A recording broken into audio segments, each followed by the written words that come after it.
ha cái xin khác không tốt này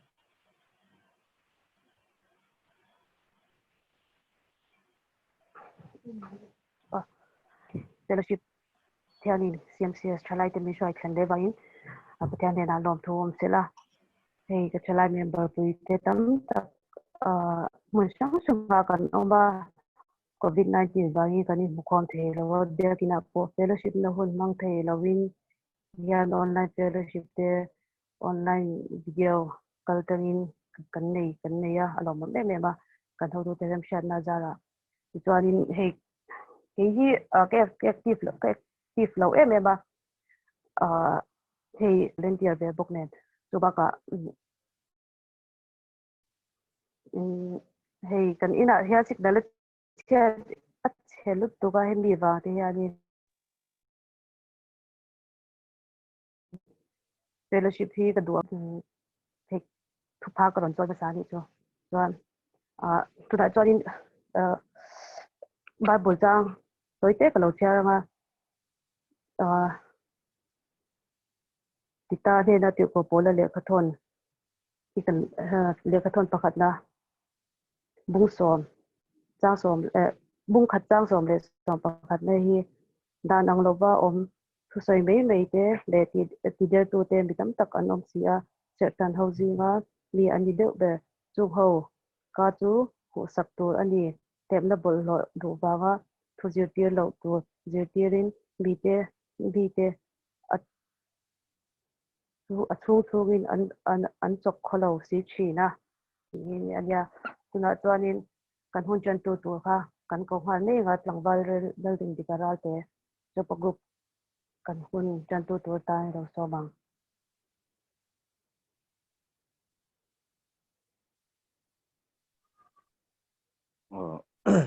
trong in sẽ thế em mang chú thiên để khắp thiên lim đầu chia đi là Jacoba lệ khát thôn bunga chang sari tanga chang của chú thị chuan u nau tu lalpa local ma lo zong chel takin omru ngai tu lo nei tu chuan ruatui tlama sa le hung chu amu ma lo chuan chel takin leira lutak chu amhak thin nang ni po chel takin omru in thin dung ting het ro lalpa local na chu a hnai to si a u nau tu thiam lo changa in omlo nan in phun chu ngai tu ro rel tu chu kong kabula ading reng ani thian thu kan sia te kan za ta ma mi som sak thero se thian ma tong trai ni lo ku nang u olal pa min mangaya min en kola min be min thin tu miom puina te mi kai shone te ni kar lona kan don le hin ol pa puina te ni thiang him tak te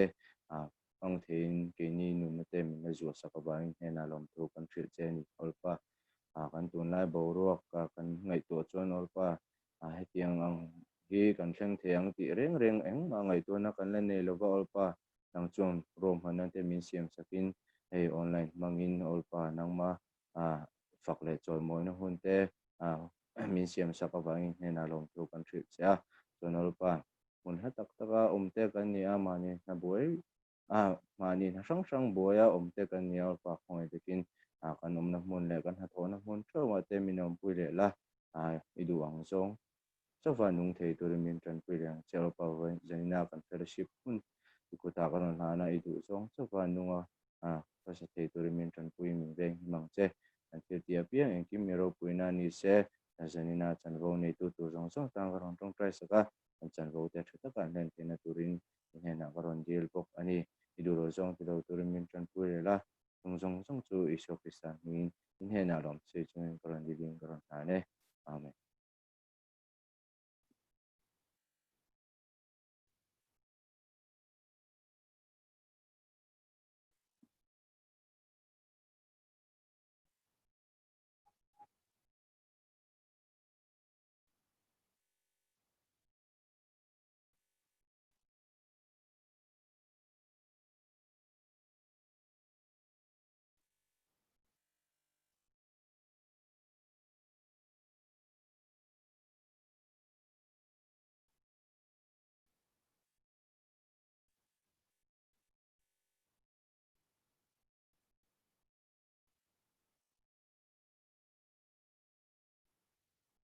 aman aron lu thei hununa enge aron chunsom le mi tura ngai la atho me una chong ka program mangin kan kal zui zelanga bible chang chiarwal na kan nei do nga mi hruaitu turin Nl.Lucy Lalremtluangi lo so mình sẽ thấy cách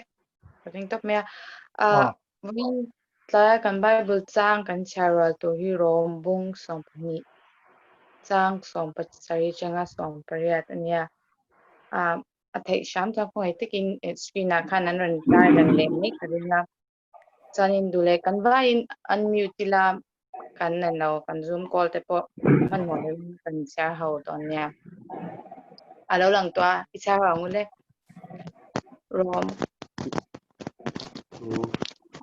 bung som pan hi chang som som pariat slide po swaling thung rul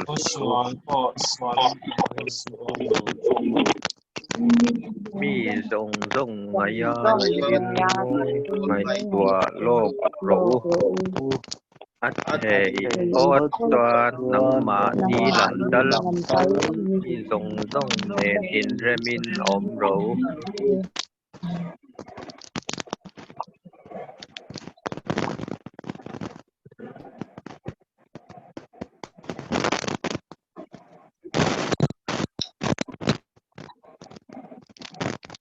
Nl.Lucy chunga kan lo me tuna chunin trong trai rual na kan nei do na trong trai rual na kan nei do na nga ti chuanin tunai thu pui thona kun kan hong do na ni in thla sung bial bin kan thona kun kan hong nga helai hnuai hianin chat box atang hianin ning du chuanin thu pui kha ron tho te ani lo kon nang manin trong kai ron soi du kon thei veka haling veka trong trai thu pui ke manin subject kan tuang kha ai thla sung bial tuna thona kun ni lo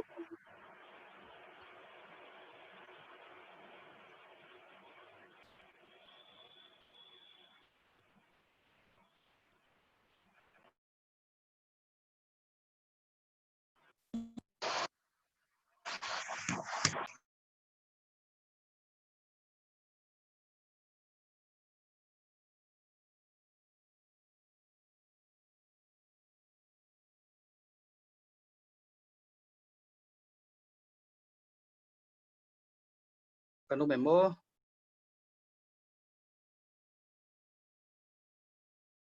kanum lo ni chuan ko ngain kan host khanin kan tung try to pui standing subject aron lut buka ti han standing subject kan nei sa kha ko ngai ron tilang seng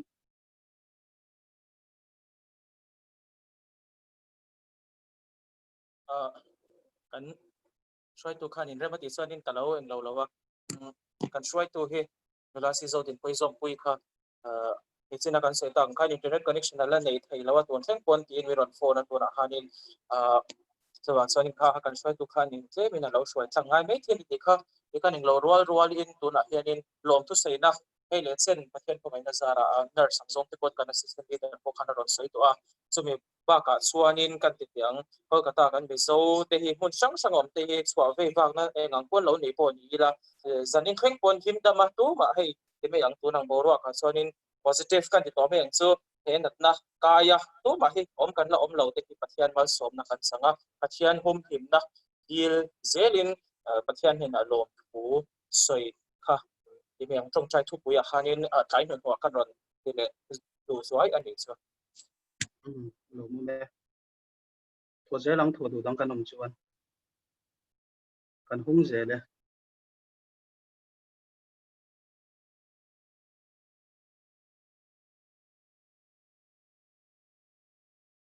kanum to lo ne kan trong try thu pui tur te chu heng te hi niang kolkata mizo nurse le medical lama thok tu zong zong te tan kan dil sakanga ani hi an poimo em ya ani hi a first line tak tak o man nia an tan pathian ven himna le ompuina kan dil sakanga ti chuan dam lo trong try pui ngai Tv.Lalrindika zun thum le taksa le tharau damna pathian ti damna halo chan theina turin Tv.Lalrindika tan kan tilanga ti chuan in heng an ron zia pak a hianin kan soitel du chu tong trai pui tura hian pi hmangai zuali ti ani a ani hi kanu nau nu ani a ani hi zun thum hi asang em meya tuna hianin zathum zali don te kaya an boi puya chumi pelama chung kha kha abera monti lain a achua pa hianin tui lo tling le a thote ha khatiang khani tuna hianin ebenezer a hianin ICU ho meka hatan pi mangai zoli tan milo tong trai pui turin kan soidu a karon tho ve dua ti chuan chumi pelama chuanin kan hriat angin Mizoram khochak lampanga champhai te vaphai te le ki tlang dung lama lirang hing reng mai ni a kan hriat angin an tha phanga a then chun in te po khia chia a biak in te po po thuk ngai na omani ti te po kan han hria ni kha khang atur tu zong zong te tan khamilin ti na tur tu zong zong te tan khanin a pathian ompuina kan dil sak do na ni chumi pela ma chong ka hriat angin asama te le bihara te tuna hianin tuilian na satakin an tuara heng atur tu zong zong te hi tan hian kan dil sak le bok do nia khang ka soita ka pela ma khanin ka hriat theuin Ṭhalai Pawl hianin tong try to pui nget kan ti standing subject hi kan neya chung te chu kan chiat thanga screen a khanan ron share to thonangin Cmcs ina missionary kan chom lai mek mi som thum pakhat te tan kan dilanga chumi pela ma chon Kolkata mi zo dang lo chuanin kumsang ni somni atanga somni pakhat chunga Cmcs Ṭhalai Pawl in rong bolna pengsang sangte kanin din sub committee te le Ṭhalai te thian editorial board te annual project kan nei te sang sang khang kha kan nei chun te kha pathian minga hlotin taka pathian rong bolna kan nei so theina turin pathian he na tharin kan han thar le buk do na ni khongain kan microphone theu kha lo unmute thewila tong trai rolna kan nei do na nga chuanin learn unmute so pila o chuanin tong trai ka soitak mang te kan pathian he na kan deal hawanga itak se ding kan deal hawanga chumi pera ma chon poinia kan sharing nei tu te tan pon pathian he na kan deal ko do na ni chuan atop na kha kan to bol theina le kan amen bol the to na tin kan assistant leader kha apu banal hu makhanin to kha mino siam success me kanin unmute to nomin ka sia una pathian ne na itak se din in lan tharna nei in tong trai bol nei tu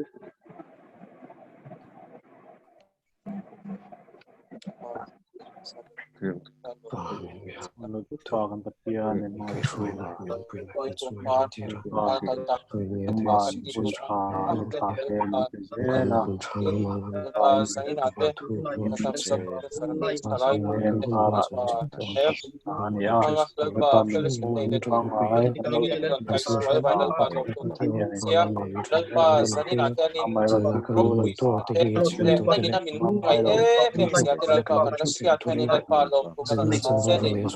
soy boy lawm sela lalpa nangma chia ro pina lo chang cher te kisani na kan lalpa Cmcs Ṭhalai Pawl te lalpa zaina kan program to te ki na kan na kan chan bom nei tu tur te lalpa nangin ilo puya ilo kai shwaya ti ruwa chon kan shwai tu te ro he lalpa kan shwai tu ber te ro he lalpa tu na internet connection tha te kan kan karon dil saka damna chakle shisia na te lalpa nei kan na hun charo mi ro chan na ngai ti lalpa ilo pe ka internet connection na lalpa lo shwai te lalpa chu teng je chen zai na chan lo nei to te ta kan non tin hol hina bang te no tu kan soi sakin lalpa lo sharing nei tu tur te nu chho pui le thak pui te pon la oma lalpa nang in heng te lalpa lo kai shwai se rang se lo pui se turin chan kan in kwa cha na ange lalpa ni din soi chua thina na ron soi chua thina lo pui ta tak se lo se yang se chuan ni lalpa zai na hianin Ṭhalai Pawl te kata kan mizo nurse zong te new town laman tata hospital te tot lek lama Colombia Amri Apollo te Ruki hospital te tiang sa John Fortis hospital te CMRI PM Birla te Mitikpa Amri Artix te lalpa te chuanin khongai takin heng zong ka heng kal kata kan mizo nurse sang sang kan sia lo te pon lo ni ang lalpa heng zong te tu te pon age hianin sa taksa pa tharau lama te rilru lama te damna te shisel na tele zak na tele nangman sawa base na aron nei thar hilal pai ne na karon so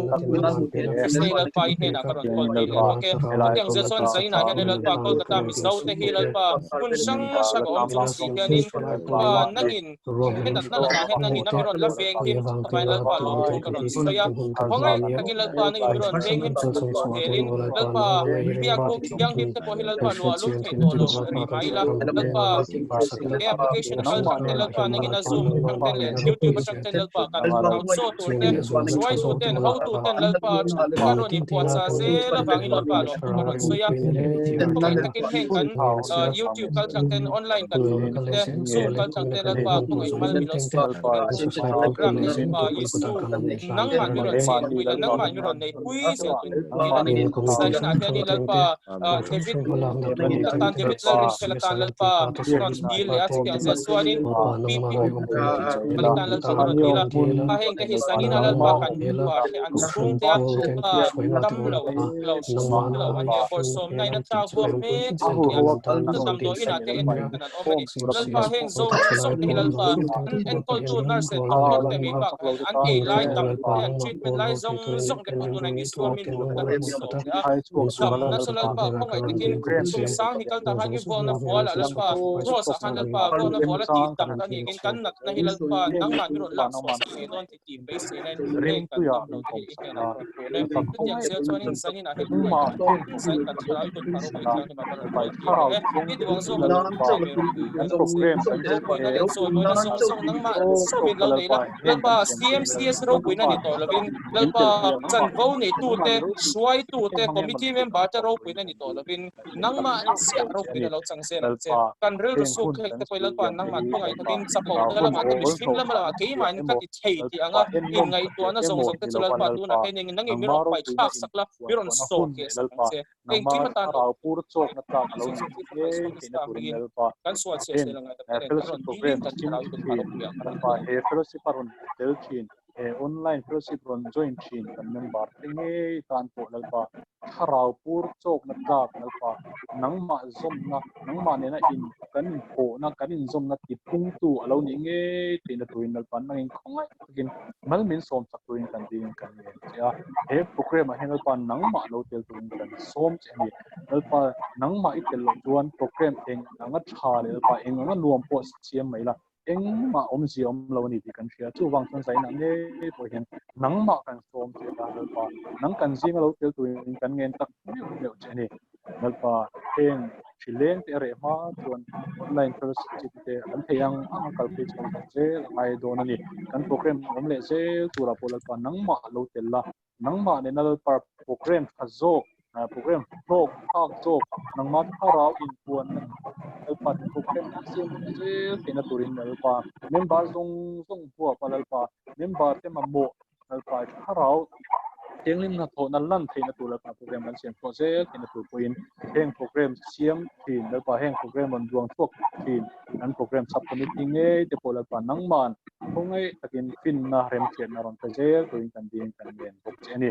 tuin ta kan program to po abul min tran sak pa kan roma at pa to ana in ko tuin kan ding kan len bok cheni tu chui so festa ni le che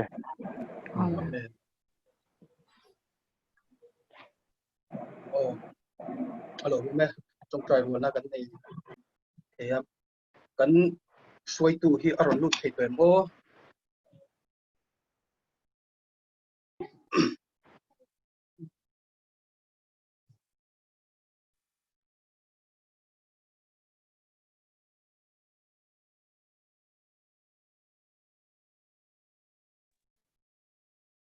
hello các bạn sẽ thấy không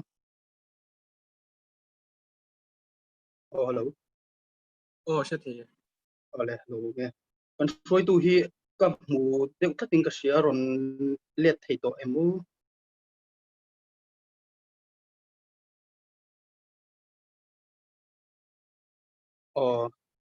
internet connection a buaina la nei nia nge heng chu ke ma ni du thu le kan en lo kan thu nei na pialam thil ani to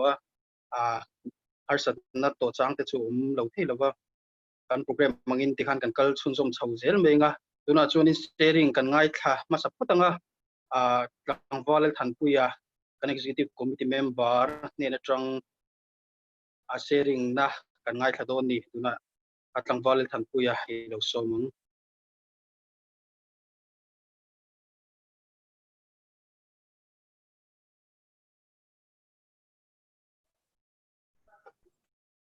Hello. Trong gần sẽ thêm ó. Good lẽ. Zanin sharing cái này mai. Atira cái sẽ tiệt khát. Inge cái suyang ó cái tiệt mà cái giảm rung ha rung ta cái soi tu bộ cái sẽ mấy lo cái ngày tu thì cái real rua là mang tên bát thiên mình rồi Pawl về mà tua cái lâu về lúc em chuyên tên ente thu bùi bản nhị inzul đều xiên soiกันตัวmga so nên thu bùiกันแต่กันสวยมาin Bible chang lâu chia mà sang Philippi bungli chang ruk le chang sari lâu chia rang Philippi bungli chang ruk le chang sari inga ma mang ang su engki ma trong trai le dilin lom thu shil tel zelin indu na te chu pathian hne na hriat tirin omzok ru se ti chuan pathian thlamon na rilu reng renga hriat sen lo khan in thin lung le ngei to na chu Krista Isua chuan a ben sakang chu ti le mathaya bung sari chang som pakhat le chang som pani lo chiar le ila chuti chuan nangni miswal mai in fat thil thapek na chang in hriat chuan in pa vana mi chuan adil tu te chu thil tha apizok em don lovem ni chuti chuan thil engkim mi in chunga antia in du tur am apiang chu mi chunga po ti veru chu dan thu le zo ngei te thu anireng si a ti hi pathian in thu thianglim kan share tak te man ni som sako se zenga sharing atana thu pui ka ron thana chu Bible chang share zul de khan thamwan na ti le di lo mal som na ti in ka ron thena thamwan na ti thu pui a hian lut ma saila I thamwan na kan ti hian mihring nun hi han enila mihring nun kan dam chung khasak boya kan boi so na hian enghinge kan du ber enghinge kan zon ber ni ang kan ti chon thamwan na ni hian ka hria a I lekha te kan hanzira hausang na te kan duwa kan sum donga I hausang na te umin chi sang rangin kan nun hi kan boya chung zonga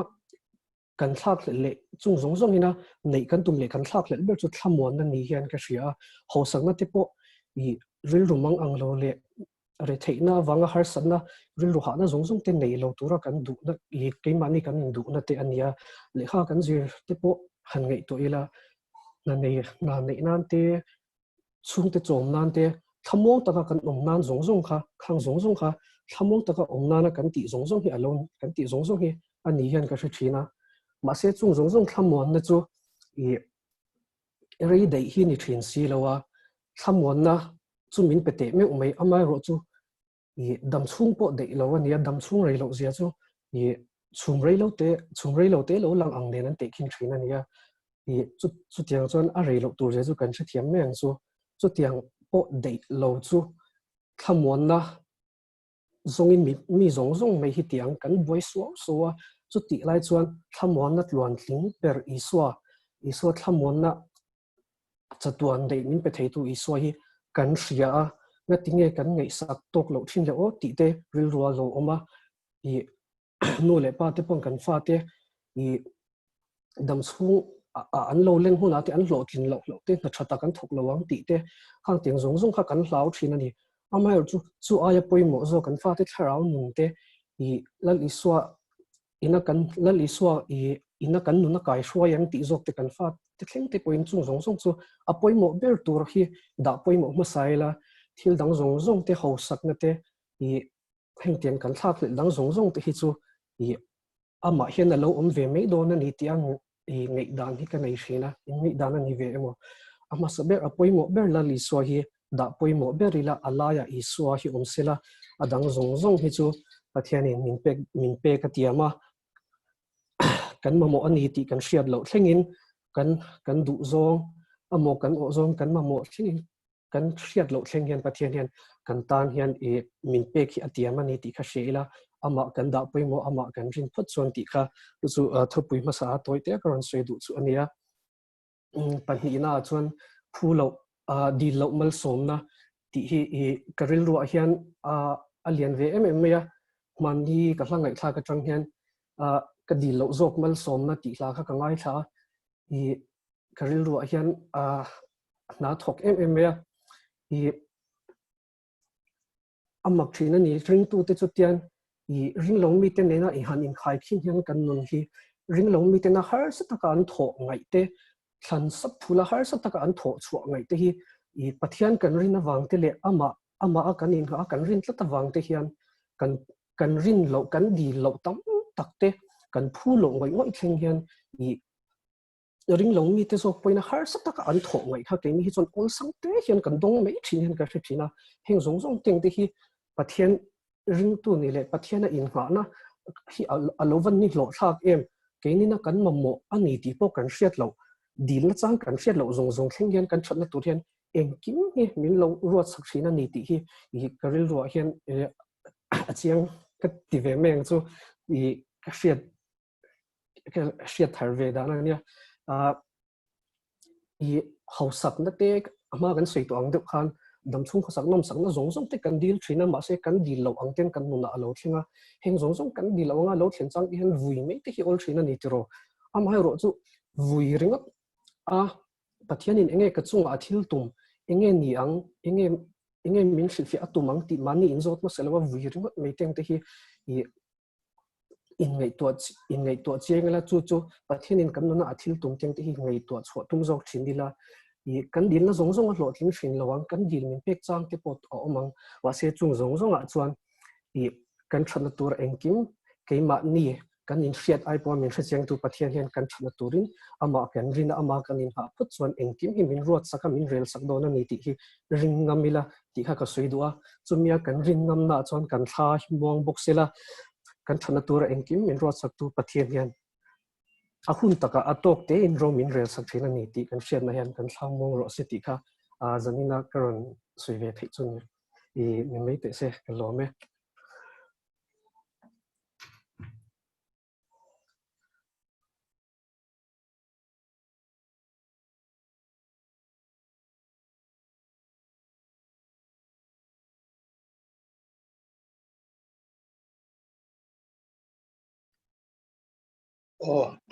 sharing thata kan ngai tha zo le ta Tv.Lalthanpuia chunga kan lom hle mai tuna chuanin Tv.Joseph kha au memo special item Malzai kha kan nei thei do le mo Tv.Joseph au chuani lo so mang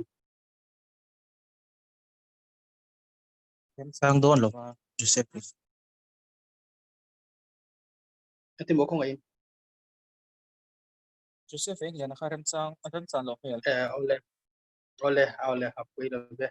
arem chang le me ang tuna chuanin kan sharing pani na turatan kan lu chau le ngal meng program angin Vanlalchhungi kan so mga ani him kan Cmcs Hmeichhe Pawl lama kan vice chairperson nim lai mek kani ani Vanlalchhungi tuna sharing nei turin lo so mang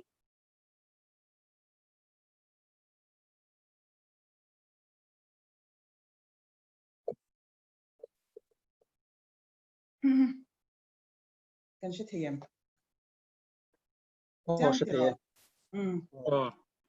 Cmcs Ṭhalai Pawl online income na alo income zong te chibai vekule in ngai om to le maya pathian in hun thate min la peanga life income na hun te po kan la nei thei tura ngai taila e trong trai na nen hian handil zel photila pathian zala hun thate alo la in her chuak le ang chumo ti kha tun huna hianin kan soi masadua pathianin Hruaitu te kal tlangin sharing na hun chatak min penin ka shia a kalong ne maya hey kumin hi pathian khongai na ka changa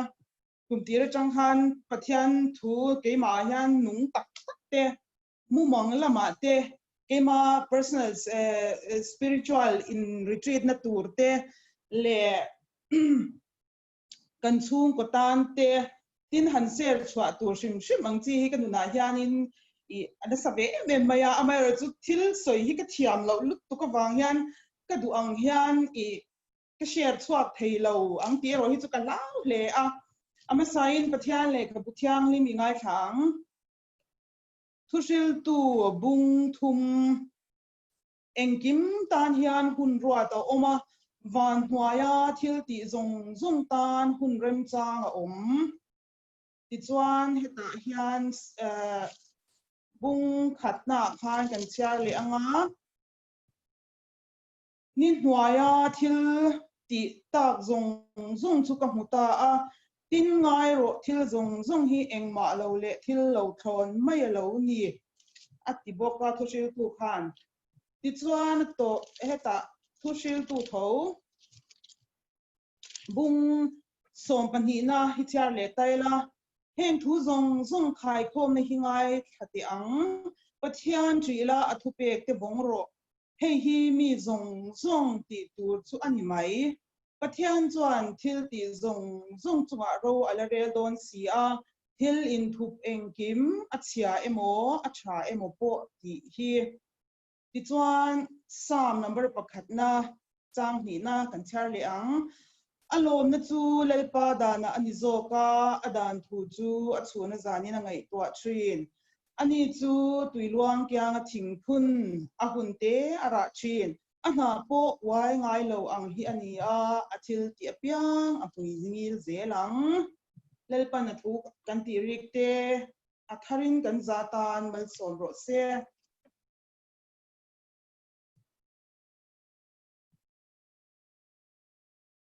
kumdang ang thu di se kumin hi kan chung ko bi ka chuanin kan buai em kum tur kha ni a ma se pathian rim ro thi mishing rim ro thi pathian rim ro ani lo a mishing te hi kan thu lo na ni ti lo lan chian na em pakhat nin ka sia a kan huna buai em tur kan ngai kha hi ti hian kan man le ta em maya ke ma mi mal nu na phe chan kan man em maya chu bang chuan he lockdown he shipui na min thak kheng lai hian ka huna thak kheng lai hian ti sale tharawa productive do man hi ka du ani chutiang tur chuan I ka hun man ka du a pathian hian apoka in hlana ti chuan ka hupur em ka buai ka rina wanga ka hupur em wanga ka thil ti tur te ti masak du na thinlung te ka neya ti chuan hei kumina hian kumdanga kan ti thin angin CMCs Hmeichhe Pawl in Bible chiate Bible zia te kan hantia ka hupur ngai to khan ama buai lu tuk tur I ma se buai ta si lo da na chu kumdang zong sangain ka zong ma ta ni khatia ka zong ma ta ka chuanin hun ol kha ka lo nei le deu ta a ti chuan khatia hun ol kan nei ta kha I computer te social media te ka khui na sa ak ni dang ain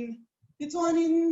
ka chan te ho te po an lo man ve a mi tak te po kha an lo man ve awang khanin chian hui kum som ni liam ta chian te tu ma kan kom chin te kan college friend te school a thok chin kan ni wangin school a ka thok pui chin te tin Ṭhalai ka rong bol pui chin te ho ne te khan in hu to ngai reng lo te ka WhatsApp te Facebook kal tang ten kan in contact thar le a ti chuan achang chuan nuam kha ka tilu tu kan ni chuan in zan rei tak then te kan in text sa kan in contact thale a tu ta ka ril ro lo om chu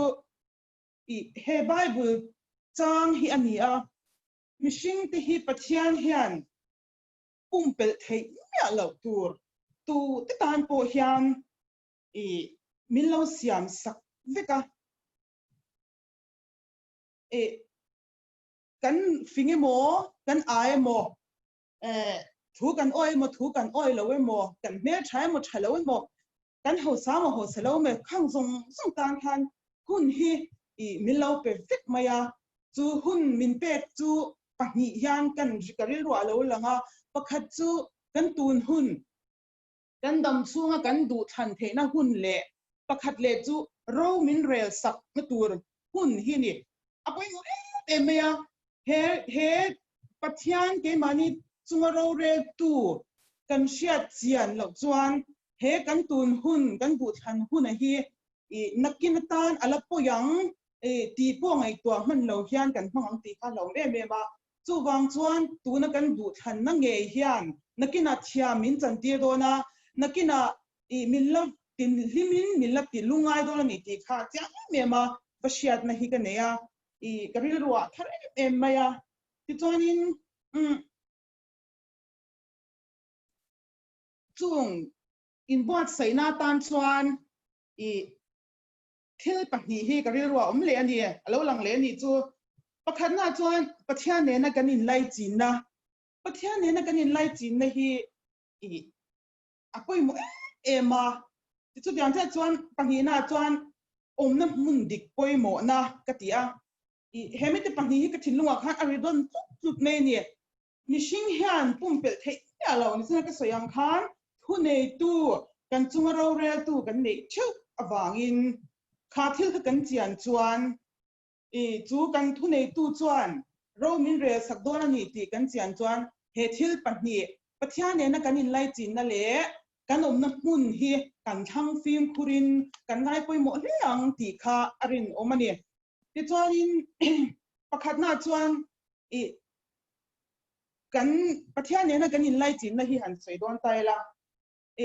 pathian ne na kanin lai chin li in lai chin na don rem han enge mo ngai china ni thil enge mo hi ngai china entianan du zong in angte ngai poi mo zong te tui da te mo kha thil shang kha china min permit ve riau lai hunte oma chu tiang atang lo ton relationship kha siam thei lo ani ti chuanin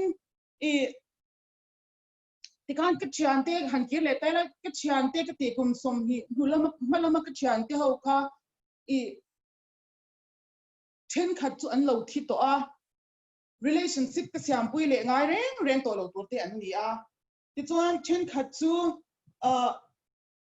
WhatsApp po Facebook po khoi to manglo eng tin mo wa ne thil thua chuan ka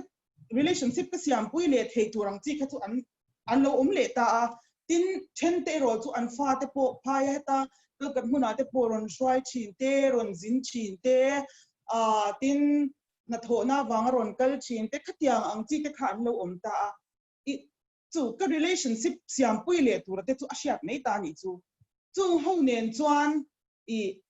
chan na khan relationship kha kan lo siam thale do na chu diang che chuan chu diang de buk chuan tun ma in computer hi kum som ni kal ta kha chuan hey network te la thalo email phone te po hi landline na chang in biak te ngai STD te in biak ngai mo ti khanin khati hun lai po khanin computer hi athiam ma support kha kan ni ve ni chu ka type thaya high school ka thok thina chuanin kala sha dream to sin theta ti te cos theta ti te kan han ti don hian sin cos kan tia chuan kan print nuwa khan pen tui dumin a theta lai kha kan ziak thin ta ni chu khatiang hun kha ala ri vak lo ani amai ro chu hun kha liam to a ma se khang hun lai a khatianga man ka ve pol tak kha mani chu ka katia computer kan khoi kha ka fa the in min han shil kha ka status kan update tur kha tikhan ni me an tia kaman to lo le ni chu ke ma khan hanin update ngai na po khom to lo kha computer nen khan relationship siam ngai na khom to reng lo mi ni chu tiang de chuan ka ri lua khan pathian ne na kan relationship kha lo lang le ni chu pathian ne na kan relationship kha kan maintain reng lo chuan kan in update reng lo chuan nakina ro min re sakhuna hian hu thei lo te hian kan lo palang ti tong me mani chu pathian shring si pathian ne na leng run fo thin si kha relationship kha poi me ma chu wang chuan thlai kan ni lai chang hian atharin pathian ne na relationship phingai poi mo ila pathian ne na hian na sale zuala in tuk lu dan hi zir thar leila thain pe thale in ka sha ke ma ta koin ka mamo ani a chu thu chu a pakhat na ka soi the ni ta sela ti chuan a pani le na chuan om na mun dik poimo na om na mun dik poimo na kan soi don chuan kan om na mun kha kan hriat chia na ngai vele thung ta ni sam number pakhat na khan alom na chulal pa da na ani zoka adan thu chu a chu na zani na ngai to thin ati ni alom na kan lom na te hi khoya nge ni ta le lalpa da na nge lalpa dan la mo hanin ngai to chiang tai la kan lom na pula hen kanom thina ni chu kan lom lo na pula hen kanom pe vak lo ani na taka chon mi sing po kan lom lo pula chon kanom kan lom pula lo chon kanom pe tak tak lo ni chu chian te po I enge mo kan lom zong mo a lom zong eng mo te hangai ve ni chu tiang buk teu buk chuan pathian bula kanom khan pathian lom zong kan ti khan pathian bula om ten wam kan ti thina ni chu wang chuan mi sing chu kan chak lo the ma si pathian chu at chak ani ra cha chu atur puin pathian za ra chuan kan ti the ani chu ma ti khan kiệt lệ tay ra chỉ là cái share cái soyang khan kum som ni liam ta khan Ṭhalai te kan loin mang ve kum enge mazat te khat khan kan lo te ve khang hun te kha tha ka ti ni tu nu ka ngai to le hian chu wangin Ṭhalai boy ta ka heti om te sim re re su sim chi ni mi alo I tui luang kyang thing thun tui na om na bula om nge nge hi mani chu ka ngai to khang hun lai te khan Ṭhalai te khan lo in mang ta lo wila I te ka ngai to kan chian te kum som ni kal ta Ṭhalai in mang lem lo te kha an mun kha tun huna hena om lem lo ni chu tam tak chu le ka tam tak officer te po lo ni ma se bo ral ta ten lo to chu tiang che chon nun kha uluk lo kha lui alom na lal pa dana in khung lo ho kha voinia hian a hlim ber khan ni to me lo ni chu nakin ro min rel sak tur kha chu shan lo ni ta se he ko vela nge nge po hian ra that chu I tui luang kyang a thin hun wai ngai lo kan ni theina tur chuan kha kan din na mun kha apoi mo me ma tui luang kyang a phun kha kan ni ngai ni kan om na mun kha adikin apoi mo kha ngai em ba ya chu wang chuan Ṭhalai kan ni lai hian na sale zwalin kan om na mun hi film khurila ngai to na mangila ka ngai to china ke chu ngai to toy tak ngai khatania min thilan soya nui war mai chin mo ngai to pu thui lo kha kan china ni chu ka ngai to le te hian pathian zara lo hian moi na re hi kan nei po ka shelo chu tiang mi sing chu kan ni ma se ngai tinge voi thenga pathian om pui na te ka chan ve ka ti chuan haute ang lang ma ni se tui luang kyang a thing phun ang tura le li swa ka lo von ve chang na chi akha ni ta ni chu chuan kum som ni nu lam malam ka ngai to le poin min ti lo ma chu chuan hlim na min pe chu chuan ke ma ra tha chwa le thina ni chu kan nu na tan ka thara nu na tan chu kyang bok chuan nang chu nang mai nya mai ni le ne min ti po ni mai the ma se han ngai to tai la ko vela mi house ber chu dan pe chan mi house sa ka te tu kan chu ber china le Solomon na kha ni hnuai thil ti tin reng thil zong hi eng ma lo mai lo ni tia ni chu le Solomon na kha mi pa chuan mi pa ten an it zong an duang zong nu puis za sari aneya mei za thum aneya tin kum khata income kharang ka chakpi ringot te khan chu tai la talent zaruk somruk paruk kum khata khan kum somli chung khan kum tin rang ka chakha nei ni chu chuan talent khatis 30 kgs ang velang ya kum khata income ringot poka sing khat sang kwa zakwa somriat ang velang ni chu mo kg sing khat sang kwa zakwa somriat atam lu tu ka ni chu kha arang ka chak chau la nia tang karwate I thil dang tak khala nei ni chu atam lutuk ma se kha khan a thi don na ya ni tina a soi kha bible chang kan char kha ni hnuai thil tin ri thil zong hi engma lo mai ti thau ni chu engma lo mai ati theina chan kha engma kha experience don ni chu mo kha engma kha experience to hu chuan kha engma pathian thu kha asha chan hu chuan engma lo mai ti to ni chu ama ku chuna zonga abak bela amulawa ma se atopa a inchir hu chuan mo asha chan hu chuan khang zong kha engma lo mai lo ti ta ni chu chu ti ni chuan tu hian nge khovela hian I ngai lut tur hin nei yang nang le ke hian ngai lut tur hi nge kan nei yang le kan ngai tua chian ngai ni chu nakina hian romin rel sak tu hi a om do na kan thi huna hian du kan than thei to lo huna hian romin rel sak tu hi om do na ni chu kan shiat chiana tun du than thei na hun kan nei lai hian chance kan da nei lai hian du than na mang kan du than na mang nge hian romin rel sak do na wangin ama ne na in lei chin na tha kan nei a kan om na mun tur tik taka kan oma pathian kan tria a thupe te kan zom hi apoi mo de mani na sale zwala a thu sha du na thin lung te nun pui angai huna nun pui thei tur te man angai huna mang tong kai thiam thei tur te hian a tharin in bwa sai leng u ti kha jani na kan share ve ni kan share thei tok te lalpan mal som ta ko mani chuan lalpa ta mal som ta ko mani chuan lalpan mal som mol ro se kalome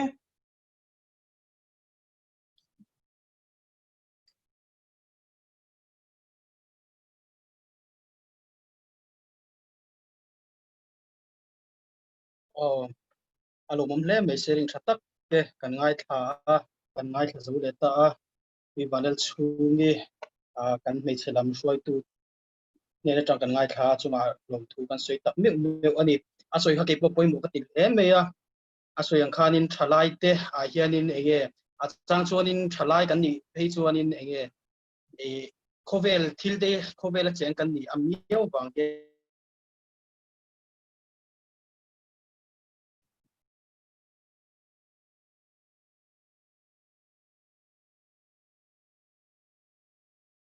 soi ang khanin Solomona po hianin thusil tua khan kan huwa lal Solomona si ani a Davida khapani a Solomona hi thusil tu bung khatna khanin thusil tu bung khatna khan achanna a hian ti hian amang halna thusil tu chuan engma lo mai thil zong hi engma lo mai alo ni atia achanna po hian thil zong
zelo le mai khongai mi lo se thiam lok ula kan wifi lama har satna kan neya arom top thut meya sumi wang chuan ani ati kha kan soi tu kan tui ni ve lo kan ni khan chin khan ka soyang khanin thusil tu hi alal solomona zi ani akan sia tangin chu ti chuanin kan nachina ka soita kan khanin atop na po khanin thil zong zong khai khom na chu